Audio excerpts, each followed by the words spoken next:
Сәлем достар, сіздермен миссис Мадина. Бүгін біз сіздермен ағылшын тілін 0-ден бастап үйрену сабақтар желісін бастайтын боламыз.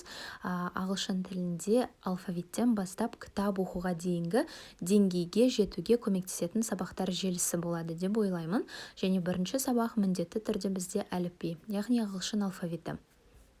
Жалпы алфавит 26 әріптен тұрады, оның 5-еуі дауысты, 21 әріп дауыссыз болып есептелінеді.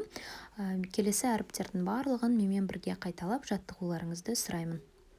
Ал егер алфавитпен толық таныс болсаңыздар, келесі сабаққа өте берсеңіздер болады. Ал егер өзіңізге кішкене сенімсіз болсаңыз, міндетті түрде бізбен бірге қайталаңыз. Және ең бірінші алғашқы әріп бізде A. Жақшада тұрған нәрсеге міндетті түрде мән беріңіздер, себебі бұл ағылшын тілінде транскрипция деп аталады. Осыған қарап сөздердің, әріптердің қалай оқылатын білсеңіздер болады. Ал екінші жазылған бұл қазақша баламасы, яғни қалай дыбысталатыны сіздерге түсінікті болу мақсатында қазақ тілінде де шығардым. Менен кейін міндетті түрде қайталаңыз. A, B,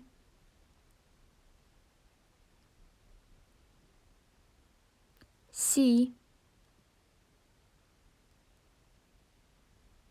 D, E,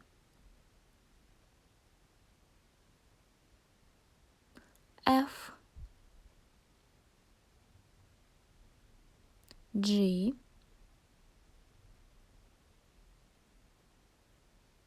H. Көбісі H немесе Х деп шатастырып жатады. Дұрыстап айтуды үйреніңіз. H, I,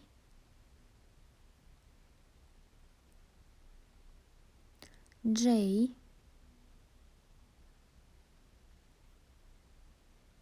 K, L,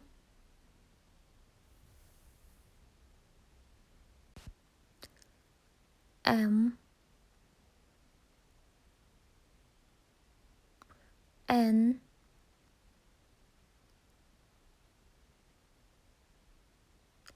O,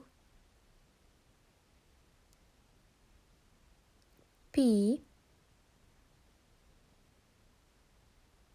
Q, R. Жалпы R деп айтып атқан сияқты боласыздар, бірақ R деген дыбысты жартылай айтқан сияқты боласыздар, яғни R. S, T, U, V, W, X, Y, Z. Жалпы бізде ағылшын тілі британдық және американдық деп бөлінеді. Британдық тілде Z, америкалық тілде Z болады. Біз британский английский оқимыз, сондықтан біз үшін Z. Ал енді бүкіл әріптерді тағы да бір рет қайталап шығайық. A, B, C, D, E, F, G, H, I, J, K, L, M, N, O, P, Q, R, S, T, U, V, W, X, Y, Z. Алфавитті енді музыка арқылы жаттап үйренейік. A,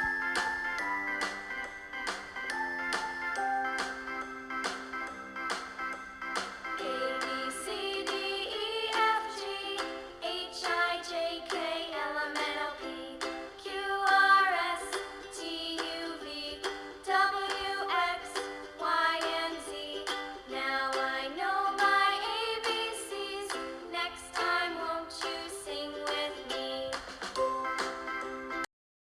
Осы өлеңді алфавитті жаттап біткенше қайталап көріп шыға беріңіздер, себебі осы арқылы сіздер алфавитті тез жаттап үйреніп аласыздар. Біліміңізді тұрақтандыру мақсатында қазір экранға көптеген әріптер шығатын болады. Қай әріп екенін айтып отырыңыз.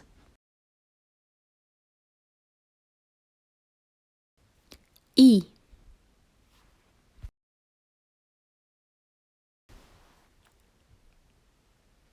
R,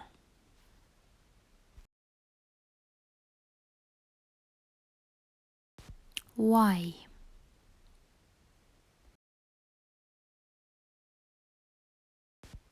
X,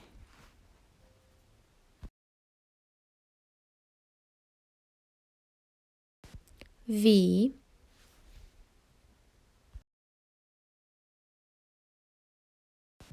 Q,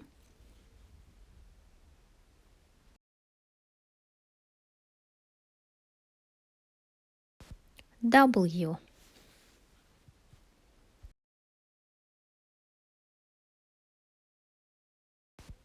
L,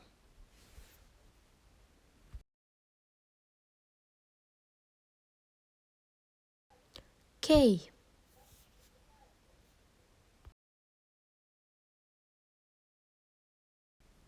A,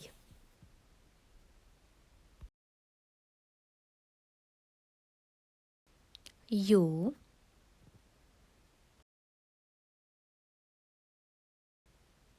S,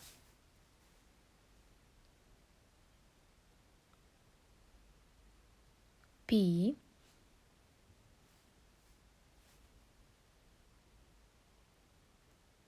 M,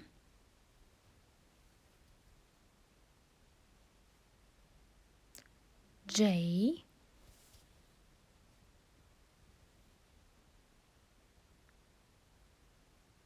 F,